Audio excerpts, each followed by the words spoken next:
Japan के नए प्रधानमंत्री आते ही बड़े एक्शन में हैं और उन्होंने ईस्ट चाइना सी में उतार दी है सेना। आपको बता दें, ये जो जगह देख रहे हैं आप, ये आइलैंड दियाओ आइलैंड, यहाँ पर चीन के साथ पंगे हैं। अब ऐसा हुआ कि जापान ने ऐसा कुछ कर दिया कि चीन के डिफेंस मिनिस्टर को सामने आना पड़ा जापान के। जानेंगे चीनी डिफेंस मिनिस्टर ने क्या कहा है और क्या जापान और चीन में टकराव और भी ज्यादा बढ़ रहा है। तो वहीं दूसरी तरफ भारत के हाथ में 2022 के शुरुआत में कुछ ऐसा लग रहा है यूएनएससी में, जिससे भारत एक बड़े धर्म संकट में फंस गया है। एक तरफ भारत के हाथ में बहुत बड़ी जीत आ रही है जिसको लेकर पाकिस्तान चिंता में है, तो वहीं दूसरी तरफ भारत फंस भी सकता है। जानेंगे क्या है मामला, इसके अलावा बहुत कुछ आइए जानते हैं इन खबरों को विस्तार से। दक्षिण चीन सागर में ऐसा कोई देश नहीं बचा है जिसके साथ चीन के पंगे न चल रहे हों। तो वहीं जापान के साथ चीन के पंगे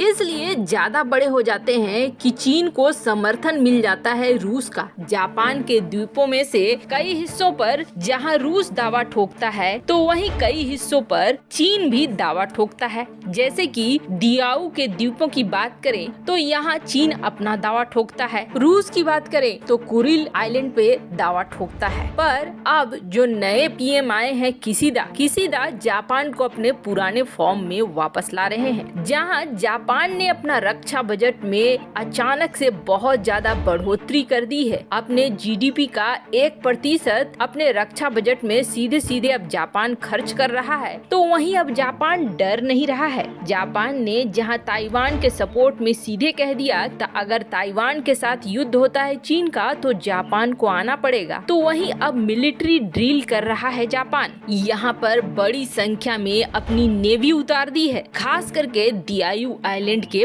पास। और आपको बता दें, जो ड्रिल हो रही है उस ड्रिल में ये देख रहा है जापान कि अगर किसी विदेशी ने इस पे कब्जा जमा लिया तो कैसे कब्जे से मुक्त करना है द्वीप को। अब इस मिलिट्री अभ्यास के बाद चीन को बौखलाना तो तय था। चीन ने पहले भी जापान को हुड़की देने की कोशिश की है, जिसके दौरान चीन ने ये कहा था कि जापान को ये नहीं भूलना चाहिए कि हम उस पे परमाणु हमला कर सकते हैं। और अब जैसे ही यहाँ पर जापान ने अपनी सेना उतारी, वैसे ही जो चीन के डिफेंस मिनिस्टर हैं, उन्होंने तुरंत एक हॉटलाइन की व्यवस्था की, मतलब जापान के साथ बातचीत के लिए। और इस बातचीत में भी जापान को ये याद दिलाने की कोशिश की कि आपको इतिहास से सबक लेना चाहिए। यानी कहने का मतलब ये है कि चीन जापान को याद दिला रहा था कि इतिहास में किस तरीके से तुम्हारे ऊपर परमाणु हमला हुआ। अगर तुम नहीं मानोगे तो ऐसा ही कोई हमला फिर हो जाएगा। वैसे इस आइलैंड के लिए अब तक जापान सिर्फ अपने कोस्ट गार्ड शिप को ही उतारता था, लेकिन पहली बार ऐसा है जब जापान ने इस द्वीप पर जापान की सेल्फ डिफेंस फोर्स, जापान के कोस्ट गार्ड वगैरह के साथ एक बड़ी संख्या में सेना को उतार दिया है। खैर, जहां चीनी रक्षा मंत्री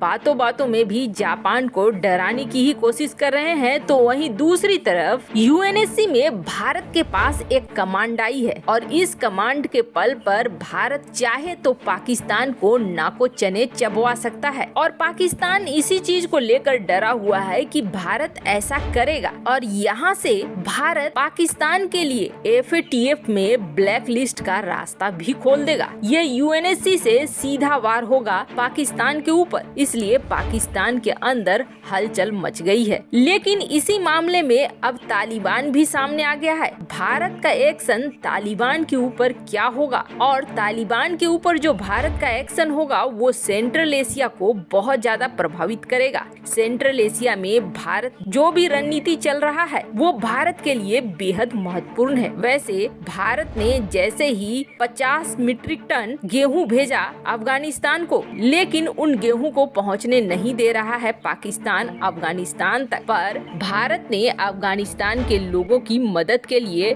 दवाइयों की बड़ी खेप भेजी और इसके लिए अपने ट्रांसपोर्ट विमानों का इस्तेमाल किया। जब भारत की दवाइयां वहां पहुंच गई, तब तालिबान ने भारत के सुर में सुर मिलाते हुए भारत की बड़ाई करनी शुरू कर दी और पाकिस्तान की बुराई करनी शुरू कर दी। एक तरह से ये दिखने लगा तालिबान को कि पाकिस्तान का चेहरा क्या है। तो तो वहीं दूसरी तरफ जब से इस इलाके में तालिबान का उदय शुरू हुआ है, वैसे ही भारत के सीमा पर LOC से लगती सीमा ज्यादा से ज्यादा घुसपैठ बढ़ रही है और इस इलाके में कहीं न कहीं रूस को भी अब डर लगने लगा है और रूस के क्षेत्रों में भी आतंकवाद बढ़ने का खतरा बढ़ गया है। और ईरान की बात करें तो ईरान जो भारत का एक तरह से दोस्त भी है, उसके तो 3 चेक पोस्ट पर तालिबान ने कब्जा भी कर लिया था। इस वक्त तालिबान की स्थिति ये है कि तालिबान के नेता ये बयान दे रहे हैं कि दुनिया में 2 सुपर पावर हैं, एक अमेरिका और एक तालिबान। अमेरिका को तालिबान ने हरा दिया है, इसलिए तालिबान अब सुपर पावर है। अब इन बातों से तो यही लग रहा है जैसे कि तालिबान का मनोबल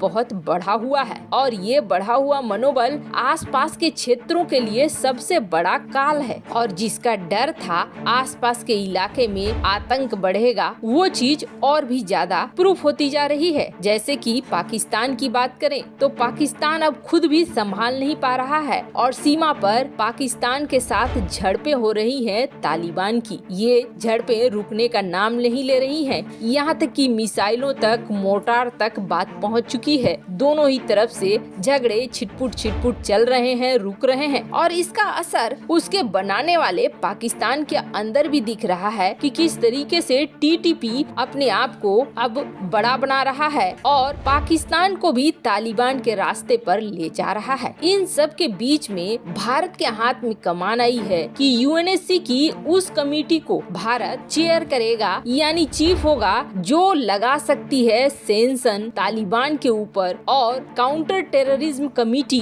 2022 का भी भारत हेड बनने वाला है। यानी भारत के हाथ में पावर होगी तालिबान के ऊपर प्रतिबंध लगाने की और काउंटर टेररिज्म कमेटी के हेड होने की वजह से आतंकवाद के मुद्दे पर भी किसी देश के ऊपर एक्शन लेने की। अब ऐसे में भारत के पास बड़ा मौका है। दुनिया जानती है पाकिस्तान वो देश है जहाँ से ये सब कुछ शुरू होता है, तो पाकिस्तान इस चीज से चिंता में है बहुत ज्यादा कि भारत क्या एक्शन लेगा। भारत यहाँ पर जो भी एक्शन लेगा उसका असर देखने को मिलेगा FATF में। अगर भारत आतंकवाद के नाम पर पाकिस्तान पर कोई एक्शन लेता है तो इसका सीधा असर होगा कि FATF में ग्रे लिस्ट से ब्लैक लिस्ट की तरफ बढ़ने लगेगा पाकिस्तान, यानी पाकिस्तान की तबाही निश्चित है। तो वहीं अगर तालिबान पर भारत प्रतिबंध लगाता है तो अफगानिस्तान की स्थिति बहुत ही गंदी है और भी ज्यादा गंदी हो सकती है। वहीं तालिबान भारत के विरोध में और ज्यादा खड़ा हो सकता है। वैसे इस तरीके की हरकतें हैं तालिबान की, उसके अनुसार तो उस पर प्रतिबंध लगना ही चाहिए। पर आपको क्या लगता है भारत को क्या निर्णय लेना चाहिए पाकिस्तान और तालिबान दोनों के लिए? कमेंट कर अपनी राय जरूर बताएं। जल्द मिलते हैं अगले वीडियो में नई खबर के साथ।